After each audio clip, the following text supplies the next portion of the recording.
Well, hey there, folks. It's Dub here. We're back with the August edition of the Alpha survival boxes.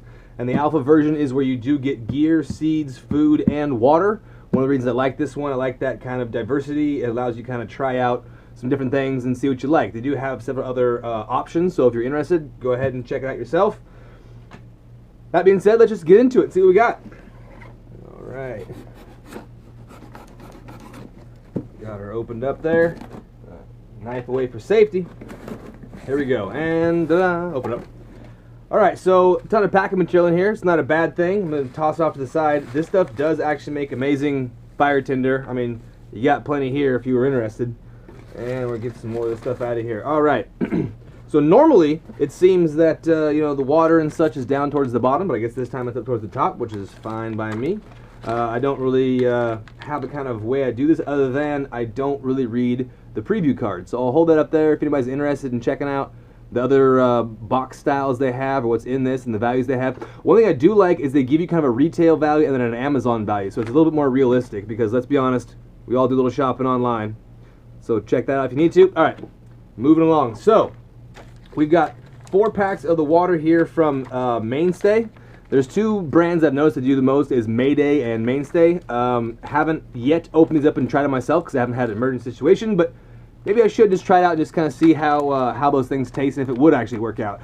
That being said, if the water wasn't the most palatable, I would say it's very, very possible to use that in the cooking and avoid that for drinking water if you had some other options. So we'll put that to the side. So water out of the way, and now we're on to the food, and there's plenty more of this packing material, which I'm not necessarily mad at. All right.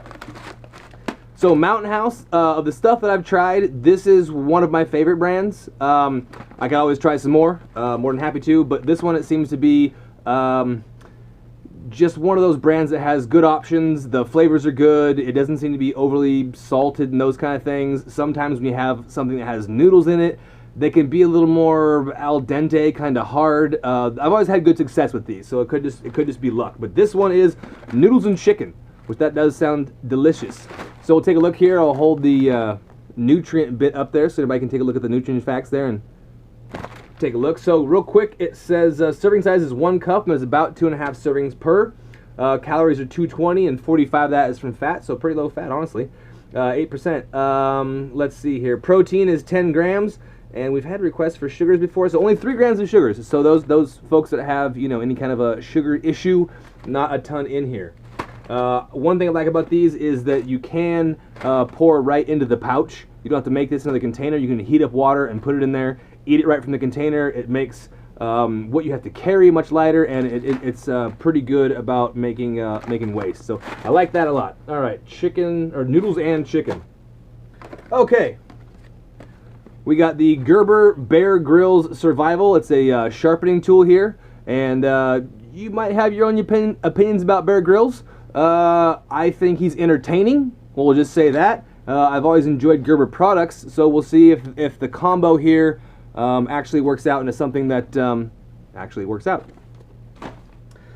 Moving along, looks like along with that sharpener we get a knife here from Kershaw, which I've always liked the brand as far as Kershaw. I think any brand can be, I don't want to say corrupted, but any brand that gets a name brand at some point in time might have a Target, Walmart, Costco edition of what they make that isn't quite as nice. I think Kershaw can fall into that same trap, but at the same time, I haven't had one yet that I've hated, so we'll just say that. And this one is the Barrage, and kind of a quasi Tonto blade there, a little more rounded than most of them, but it looks interesting. It does have some weight to it, and there is kind of something going on in the back here. I'm not sure what that is.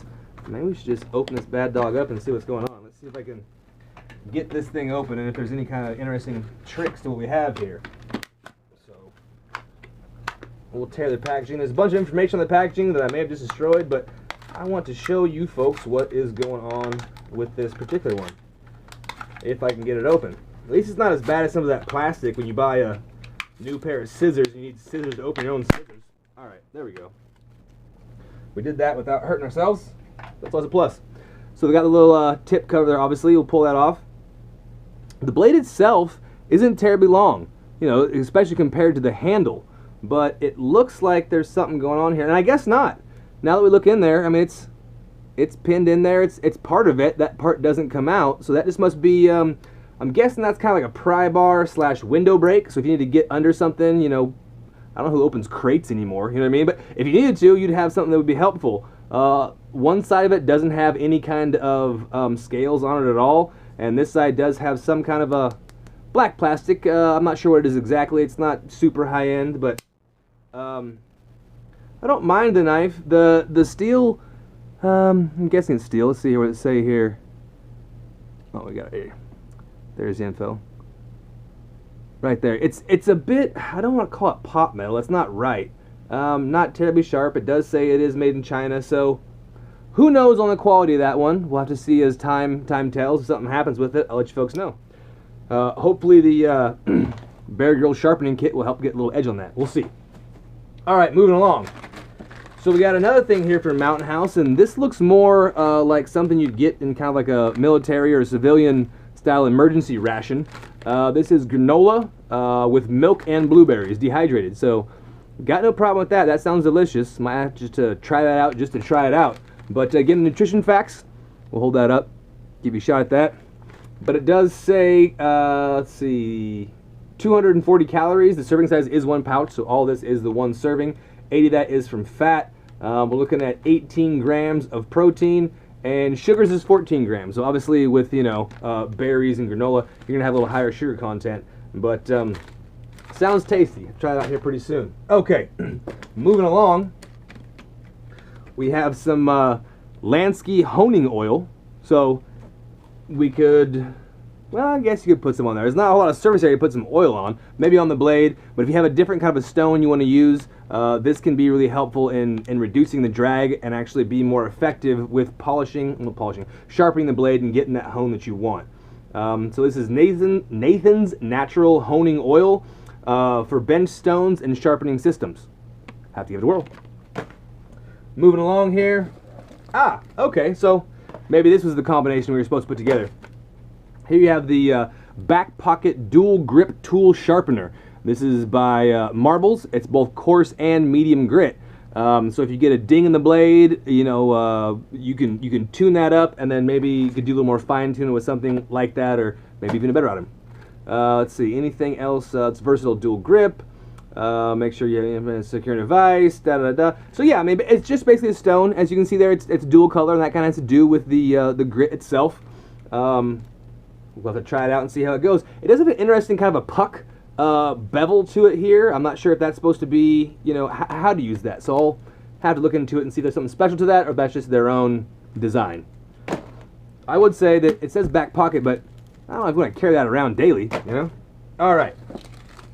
Moving along, one of the things they include and I always really enjoy is the Survival Garden non-GMO heirloom seeds, and this one is Waltham broccoli.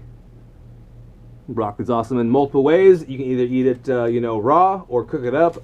I find it delicious. Some folks don't, but it's a good way to get some greens, some iron, even probably some protein. All right, survival knowledge card. We'll toss this one here into our binder as soon as we can. But this one is which sharpening method is best, which that's pretty good because a lot of us sharpen knives, but not a lot of us have ever seen. Well, maybe we have. Maybe folks have done more research. I haven't myself. I've always kind of gone by feel. And so maybe this will add a little bit more science to my game as far as how to precisely sharpen it on certain conditions. Yeah, so I just kind of show you some of the grinds, the flat V, the Scandi, show you some angles, different kind of stones you might want to use.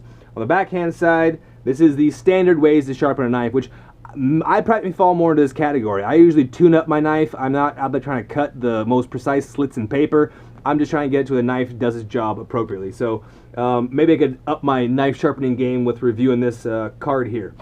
Okay, so aside from some more fluffins, that is it. So to recap, we got the knowledge card. Looks like most of this stuff has to do with knives and knife sharpening, aside from the food, water, seeds, which we always get. So again, it's the Lansky oil, which probably goes with the Marbles back pocket multi-course grinding tool. We have the Bear Grylls one for quick on the fly. I mean, weight-wise, I can say Bear Grylls wins all day. We'll have to see what performance says. Got the broccoli seeds going there. Our Kershaw torn open packet. and the knife. I mean, I do like this knife. It's not assisted opening, but a lot of people don't want to carry around a huge blade itself. Sometimes when you go to bring a knife out and use it, it kind of puts people off, folks that don't carry a knife. Sometimes when I go to pull out, even something as I think this is a small knife, people ask me about this all the time. Well, why do you carry that all the time? You know, you trying to get a knife fight? Well, no, it's a tool. They're useful. Most times you got to open a box or there's pie. You know what I mean? So at times when you think it might be more appropriate, like when I go to a more fancy event, I carry a much more, I want to say concealable, but much more elegant kind of a blade, and that one might fit the category for you. All right, again, we've got the granola with milk and blueberries. Sounds delicious. Little freeze-dried noodles and chicken, same boat, sound delicious. We've got all of our waters here, which, like I said, if you don't want to drink out of those ones, if you find the packaging weird or for some reason you don't like it, I think it'd still work for making the food there. And again, our knowledge card. All right, folks, appreciate you watching. This is Dub signing off, and I will catch you on the next one.